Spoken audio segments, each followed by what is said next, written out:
Okay, so blood flow through the trunks arteriosus, ठीक है, not the ductus arteriosus. Ductus arteriosus क्या होता है? यहाँ पे अपना कनेक्शन होता है between the pulmonary and the aortic circulation, ठीक है, यहाँ पर होता है। तो ट्रंकस आर्टेरियोसिस क्या है? It is the failure of the separation of the pulmonary and the aortic circulation, ठीक है, आप देख सकते हैं यूनाइटेड हुआ है।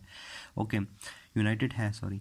ओके, तो यहाँ पे सुपीरियर वेना केवा और यहाँ पे इन्फीरियर वेना केवा से आ गया blood into the right atrium, right atrium से राइट वेंट्रिकल, और यहाँ पर थ्रू पल्मोनरी सर्कुलेशन के थ्रू यहाँ पर लंग्स में चला जाएगा, और वहाँ पर जो है ना पल्मोनरी लंग्स पल्मोनरी वेन के थ्रू आ जाएगा ऑक्सीजनेटेड ब्लड, ठीक है, यहाँ पर गया लेफ्ट वेंट्रिकल में, और वहाँ पर जो है ना एओर्टा के थ्रू जनरल सर्कुलेशन में जा रहा है। लेकिन आप देख रहे हैं यहाँ पर जो है ना ये दोनों कंबाइन हुए हुए, ग्रीन हुए हुए। ग्रीन का मतलब है कि ये माइल्डली ऑक्सीजनेटेड ब्लड है, ठीक है, दोनों एक दूसरे में कंबाइन हो गए हैं।